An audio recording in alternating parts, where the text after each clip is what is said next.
मुझे मदद चाहिए। तो मैं इसकी मदद करूंगा। क्यों? मुझे मालूम है वहां तक पहुंचने के लिए मुझे भी क्या चाहिए? मदद चाहिए। तो मैं इसकी मदद करूंगा। लेकिन अगर मैं यात्रा पे नहीं हूं तो जब ये बोलेगा मुझे मदद चाहिए, तो मैं इसकी मदद नहीं करूंगा, क्योंकि मैं किसी यात्रा पे नहीं हूं। विजन वाले लोग ही, दर्शन वाले लोग ही परमेश्वर के वचन पे खड़े रह सकते हैं। जिनका एक दर्शन है कि नहीं, मैं व्यभिचार नहीं करूंगा। क्यों? मेरा ये विजन है, मैं वहां जाना चाहता हूं, ये ऊंचाई पे, ये सामर्थ पे, ये वरदान को पाना चाहता हूं। अगर मैं ये व्यभिचार करूंगा तो कोई मुझे देखेगा नहीं, किसी को पता नहीं चलेगा, पर मेरा ये विजन कामयाब नहीं होगा, क्योंकि मैं एक यात्रा पे हूं। आमीन।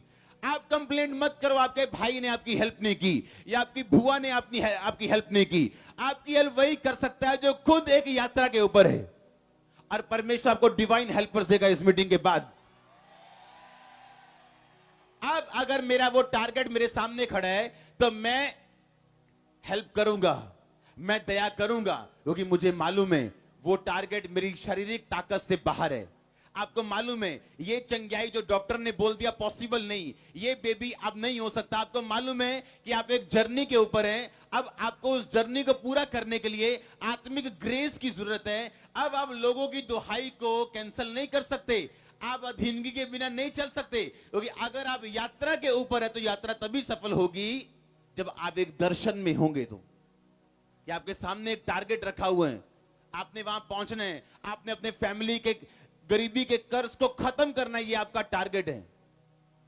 हाँ, मान लो अगर ये आपका टारगेट है कि आपने अपनी फैमिली के कर्ज को खत्म करना है, तो जब आपको कोई भरमाने वाली लड़की या लड़का मिलेगा आप उसकी सुनेंगे नहीं, क्योंकि आप एक टारगेट के नीचे हैं। हाँ, पर अगर आपको कोई टारगेट नहीं है, आप घूमने आए हैं यहां पे, तो आप फंसेंगे, क्योंकि आप जर्नी पे नहीं हो। अगर आपका टारगेट है कि मेरा ये टारगेट है, तो आपको मालूम है कि शैतान आप पे अटैक करने की कोशिश करेगा, ताकि मैं आपका वो दर्शन लंबा कर सकूं, लेट कर सकूं या कैंसिल कर सकूं। इसीलिए अय्यूब ने कहा, जब वो परीक्षा में फंसा, उसने कहा कि मैं विधवाएं मेरे कारण आनंद के मारे गाती थी। कि अगर 1000 रुपया देना होता था, मैं उनको मकान बना के देता था। उसने कहा, अनाथों का मैं सहायक रहा हूं, परदेशियों का हाल मैंने जानबूझ के बंदे भेज के पुछवा लिया। उसने मदद की। क्यों? क्योंकि वो एक जर्नी पे था, और जब उसे जरूरत पड़ी परमेश्वर ने उसकी मदद की उस परीक्षा से बाहर आने के लिए। हाँ या ना? आप अपनी लाइफ में वही काटते हैं जो आप बोते हैं।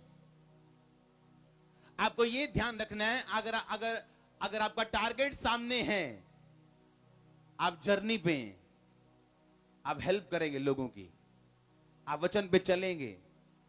आमीन। अपनी कमियों को खत्म करने की कोशिश करेंगे पूरी, क्योंकि आप कहां पे हैं? एक जर्नी में हैं। और अगर आप यात्रा